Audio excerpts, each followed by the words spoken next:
अस्सलाम वालेकुम। आज की वीडियो में हम मज़ीद दो इम्पॉर्टेंट टेक्निकल इंडिकेटर्स को डिस्कस करेंगे, जिनमें नंबर वन बॉलिंजर बैंड है और नंबर टू MACD है।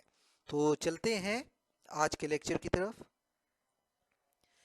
सबसे इम्पॉर्टेंट इंडिकेटर बॉलिंजर बैंड, जो कि बेसिकली वॉलेटिलिटी को मेजर करता है थ्री लाइंस के अंदर, और तीन बैंड होते हैं, मिडिल बैंड, अपर बैंड और लोअर बैंड। मिडिल बैंड जो है वो बेसिकली 20 पीरियड की सिंपल मूविंग एवरेज को हम कहते हैं, और जो अपर बैंड है वो simple moving average plus two standard deviations, और जो लोअर बैंड है ये basically simple moving average minus two standard deviation. इसका जो पर्पस है वो अगेन वॉलेटिलिटी को जो है वो मेजर करना होता है। इसको आप किस तरह से अपनी ट्रेड में यूटिलाइज कर सकते हैं ये अब मैं आपको बताता हूँ। बाय सिग्नल उस टाइम होगा जब प्राइसेस शेयर की टच करेंगी लोअर बैंड को, और उस टाइम RSI जो है वो शेयर का ओवरसोल्ड हो। ओवरसोल्ड मींस के 30 से नीचे जो है वो आपको शो कर रहा हो, तो ये सिग्नल आपका दे रहा है कि आप बाय कर लें। अच्छा, बॉलिंजर बैंड को आपने जब भी देखना है, इसको RSI के साथ कंपेयर करके हम देखते हैं और फिर हम डिसीजंस करते हैं। इसी तरह जब आप सेल सिग्नल आपने देखना है तो उस टाइम वो होगा जब प्राइसेस टच करेंगी शेयर की अपर बैंड को, और उस टाइम RSI जो है वो ओवरबॉट आपको शो कर रहा होगा। ओवरबॉट मींस RSI 70 से अबव होगा, तो ये आपको इंडिकेट कर रहा होगा सेल सिग्नल का। बेसिक मकसद इसका वॉलेटिलिटी को है, जितना नैरो बैंड्स होंगे उतनी लो वॉलेटिलिटी होती है, और जितना वाइड्स बैंड होंगे उतने जो है वो ज़्यादा वॉलेटिलिटी होती है। फिफ्थ जो इम्पॉर्टेंट टेक्निकल इंडिकेटर है जिसका नाम है MACD। आपको डिफरेंट, आप जो भी ब्रोकेज एप्स यूज़ कर रहे होंगे वहाँ टेक्निकल इंडिकेटर्स में बॉलिंजर बैंड और MACD ये आपको वहाँ पर शो कर रहे होते हैं। तो प्रॉब्लम ये होती है आपको उनकी इंटरप्रिटेशंस नहीं आती, इसी वजह से हमने ये वीडियो बनाई ताकि आपको इन बेसिक टेक्निकल इंडिकेटर्स की इंटरप्रिटेशंस का पता हो, ताकि आप एक सक्सेसफुल ट्रेड ले सकें। फुल एब्रीवेशन जो है इसकी मूविंग एवरेज कन्वर्जेंस डाइवर्जेंस है। बेसिक इसका जो पर्पस है ये मोमेंटम इंडिकेटर है, आइडेंटिफाई करता है मोमेंटम को, और ट्रेंड डायरेक्शन बता रहा होता है, और स्ट्रेंथ बता रहा होता है कि प्राइस मूवमेंट में क्या स्ट्रेंथ है। इसको मेजर किस तरह किया जा सकता है? तीन इसके कंपोनेंट्स हैं, एक MACD लाइन होती है, एक सिग्नल लाइन होती है, और जो थर्ड होता है वो हिस्टोग्राम होता है। MACD लाइन किस तरह मेजर की जाती है? ये बेसिकली 12 डे की एक्सपोनेंशियल मूविंग एवरेज, शेयर की जो एक्सपोनेंशियल मूविंग एवरेज प्राइस है 12 डे की, माइनस 26 डे की एक्सपोनेंशियल मूविंग एवरेज प्राइस। तो ये आपकी MACD लाइन जो है वो आ जाएगी। उसके बाद सिग्नल लाइन आ जाती है जिसको 9 डे EMA हम कहते हैं of the MACD line. EMA exponential moving average 9 day आपने ले लेनी है शेयर की।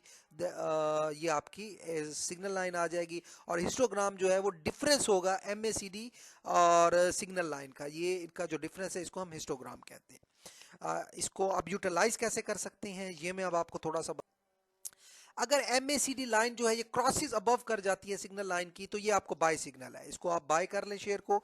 और अगर MACD line crosses below the signal line, तो ये आपका बेरिश सिग्नल है, आपने शेयर को सेल कर देना है। इन सिंपल वर्ड, अगर MACD अबव जीरो है तो अप ट्रेंड का ये आपको बता रहा है, और अगर MACD की वैल्यू बिलो जीरो है तो ये आपको डाउन ट्रेंड का बता रहा है। एक प्रैक्टिकल एग्जांपल आपके लिए मैंने कंप्यूट की है ताकि आपकी अंडरस्टैंडिंग मजीद हो। ये थोड़ा सा कॉम्प्लेक्स कॉन्सेप्ट है, इसलिए इसकी हमने डिटेल एग्जांपल भी ऐड की है। ये एक शेयर है, उसकी हमने MACD की कैलकुलेट किया हुआ है, सिग्नल लाइन कैलकुलेट किया हुआ है, और हिस्टोग्राम ये वही फार्मूलाज हैं जो कि आपको लास्ट स्लाइड में मैंने बताया, उनकी हेल्प से हमने इनकी ये वैल्यूज कंप्यूट की हुई हैं। अगर आप देखें डे 27 जिसको हमने ग्रीन हाईलाइट किया हुआ है, वहाँ पर MACD की जो वैल्यू है वो पॉजिटिव 0.30 है, और अगर वहाँ पे आप सिग्नल लाइन की वैल्यू देखें तो वो पॉजिटिव 0.05 है। तो आप यहाँ क्लियरली देख सकते हैं कि MACD की जो वैल्यू है वो crosses above the signal line, और यहाँ पे हिस्टोग्राम जो है वो पॉजिटिव 0.25 शो कर रहा है। पॉजिटिव नंबर है तो ये आपको शो कर रहा है बाय सिग्नल का। और अगर आप इसी तरह डे 29 पे चले जाएं जिसको हमने रेड हाईलाइट किया हुआ है, वहां पे MACD की जो वैल्यू है वो पॉजिटिव 0.20 है, बट जो सिग्नल लाइन की वैल्यू है वो पॉजिटिव 0.27 है। तो यहाँ पे आप क्लियरली देख सकते हैं कि MACD की जो वैल्यू है वो 0.20 बिलो है सिग्नल लाइन के, क्रॉसेस बिलो सिग्नल लाइन। तो यहाँ पे हिस्टोग्राम जो है वो नेगेटिव 0.07 के साथ आपको वैल्यू शो कर रहा है। तो यहाँ पे आपको शेयर को जो है वो सेल कर देना चाहिए। इन सिंपल अगर मैं आपसे कहूँ कि हिस्टोग्राम की वैल्यू अगर पॉजिटिव में है या अबव जीरो है तो ये आपके लिए बाय सिग्नल है, और अगर हिस्टोग्राम की वैल्यू बिलो जीरो है या नेगेटिव में है तो ये आपके लिए सेल सिग्नल है। होप सो कि आपको आज की जो दो इम्पॉर्टेंट बट कम्प्लेक्स इंडिकेटर्स थे इनकी अंडरस्टैंडिंग हो गई होगी। आपने जस्ट इसकी अंडरस्टैंडिंग करनी है, इंटरप्रिटेशंस मैंने आपको बताई हैं। आपका जो ब्रोकेज ऐप होगी उसके ऊपर आपको ये तमाम फिगर्स ऑलरेडी कंप्यूट करके दिए होंगे।